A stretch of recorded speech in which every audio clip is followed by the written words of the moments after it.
E porque hoje é segunda-feira, temos, como é hábito, a análise técnica com Luís Correia Tavares. Luís, muito boa tarde, como sempre, Boa tarde. bem-vindo ao Faz de Contas. Obrigado. Começamos também, como tem sido o hábito, por uma questão ou um pedido dos telespectadores para que analises tecnicamente a Portocel.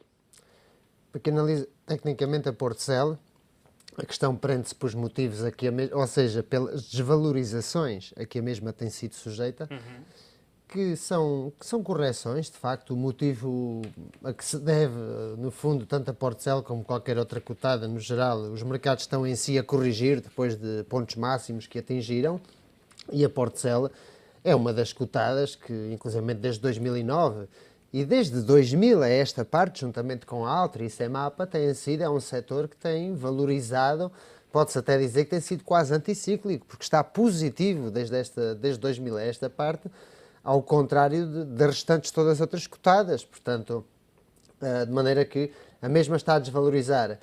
O seu ponto de apoio, para já, 3,48 é um nível muito importante para o curto prazo, e este nível perdido poderá procurar apoios em níveis de 3,10. Ainda que seja de referir que o nível de 2,62 é o nível de apoio que corresponde à tendência de longo prazo e que ainda assim o mesmo está por cima da média móvel dos 200 períodos. Portanto, dizendo que no longo prazo em risco a mesma não está, mas desvalorizar de 4,58 a 3,48, pois estamos a falar de 1 euro, estamos a falar de 20% aproximadamente, mas também estamos a falar de uma cotada que ultrapassa os 100 e muitos por cento de valorização. Portanto, não está em risco. De maneira que, para quem se posicionou lá mais em cima, pois teria que, portanto, respeitar este nível de 3,48, porque seria preferível, na minha opinião, desfazer uma posição perdedora nestes níveis e voltar a incorporar-se com visão de longo prazo em níveis inferiores. Mas este é o cenário técnico da Portocel, que para o curto prazo apresentava-se já com alguma vertigem, digamos assim, mas que é uma cotada sólida portanto, e um setor também sólido. Igualmente que a Altri, que a passada semana que também analisámos e que está neste momento perto dos 3,50 aproximadamente, onde nós referimos que a mesma poderia vir a 3,32 e que não ia invalidar a sua tendência de longo prazo. Perder estes níveis também na tendência de longo prazo, no caso da Altri, anda entre 3,32 e 3,11, é que já seria, pois, anular esta tendência. Mas, por enquanto, a mesma não está em perigo. Muito bem. Tens aqui outras cotadas que me revelam algum interesse ao nível de análise técnica ou do aspecto técnico, como lhe chamas. Comecemos pela França e pela Vivendi, que escolheste, e depois também pelos alguns dos gigantes do mundo financeiro, e nomeadamente dos Estados Unidos. Exatamente. A Vivendi, portanto, esta empresa francesa que pertence a telecomunicações e serviços, portanto, encontra-se por cima dos 23,20, que é uma resistência importante, e com projeções técnicas a 24,48 e 26,25. E também a escolhi por uma razão, porque dentro deste cenário corretivo a que estamos sujeitos nas últimas semanas, ela continua a apresentar um forte volume, tanto de acumulação como de compras, o que quer dizer que para o curto prazo 23,20 dever-se-á respeitar, médio prazo 21,65, projeções 24,48. No caso dessas grandes, portanto, do setor da banca nos Estados Unidos, apresentam um aspecto sólido. Nós já referimos há uns meses atrás e elas têm vindo a valorizar. E, de facto, agora, o que interessa para esta semana é o seguinte: uma vez que estamos sujeitos também a alguma volatilidade, é que as mesmas só continuam a manter interesse se superarem os máximos da passada semana. No caso da Goldman Sachs, 212,2, com suporte em 202,5, peço desculpa, e projeções a 231,8. No caso da JP Morgan Chase, só a superação e o fecho por cima de 67,85 lhe atribui maiores valorizações a 74,85 e 76,80, com stop ou suporte em 65,25.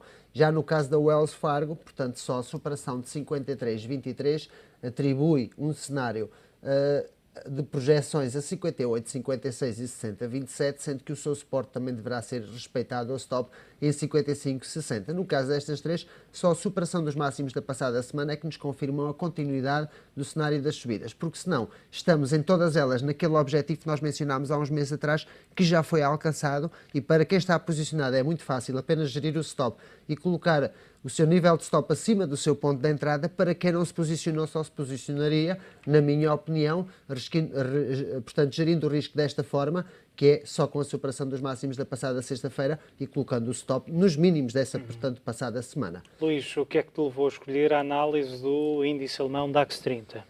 O que me vou escolher a análise do índice DAX 30 tem sido uma das razões, portanto, que me levou a isso, é porque o mesmo tem um ponto de apoio a 11.125 e, inclusivamente, posteriormente a isso, no caso do mesmo se ver perdido com 2 dias consecutivos, poderemos ver projeções a 10.625. Também pelo seguinte, porque também se tem dito que o mesmo, ainda que isto seja análise técnica, que o mesmo tem sido sujeito a toda esta situação de incerteza em torno da Grécia, e a grande verdade é que o grande movimento se deu pela saída também de Bill Gross, portanto da Finco, que arrastou consigo as ações que tinha da Bayer. Comparando o índice DAX com o índice, portanto, com a cotada Bayer, o índice está quase ela por ela, parece um copy-paste. E, portanto, o setor, portanto, automobilístico tem tido também algumas correções.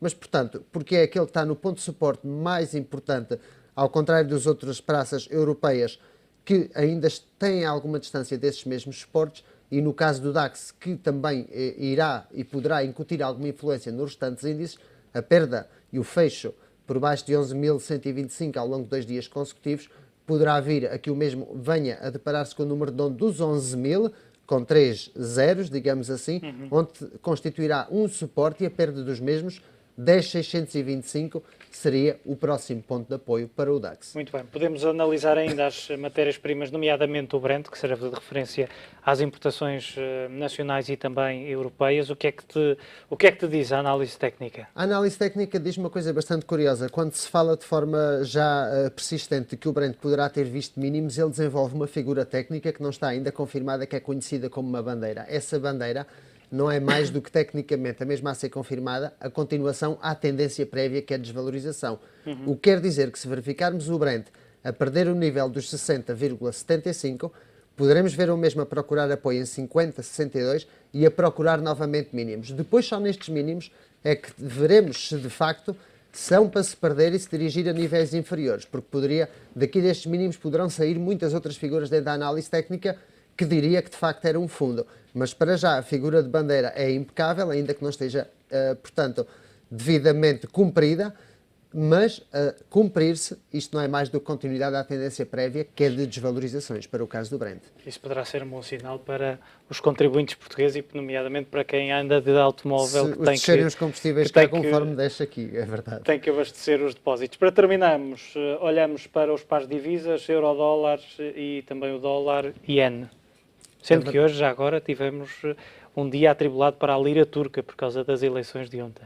Exatamente, exatamente. E também a lira turca já foi uma divisa que nós aqui analisámos também há uns meses atrás e onde lhe previmos maiores valorizações frente ao dólar. Ainda porque é um país, portanto, digamos assim, que também com algum peso na sua dívida e a passar também algumas dificuldades. Inclusivamente foi tanto a Turquia como a Hungria que teve alguns desacordos a nível com o FMI no que respeita a pedidos supostamente de ajuda. No que respeita ao índice, portanto, neste caso ao euro-dólar, falemos primeiro do índice do dólar, onde acumula aqui, portanto, e denuncia alguma pressão vendedora por parte do mesmo, mas apenas para o curto prazo, mas se encontra aqui dentro de um percurso volátil de preços. No caso do euro-dólar, temos aqui um cenário bastante amplo, onde 1.08 é o nível importante a respeitar e 1.14 também. Superar 1.14 poderemos vir o mesmo a desafiar o nível de 1.20. Perder 1.08, poderemos ver o mesmo a procurar novamente os seus mínimos. No caso do dólar-iene, analisando primeiro o iene em futuros, continua a acumular uma grande nível de vendas, portanto desvalorização para o iene, o que se prevê valorização para o dólar frente a este, com projeções a 129,60 e o seu suporte ou stop em 121,50. Muito bem, Luís. Marcamos encontros para de hoje a 8 dias. Já sabe, pode enviar as suas questões para fecho de contas @económico.pt.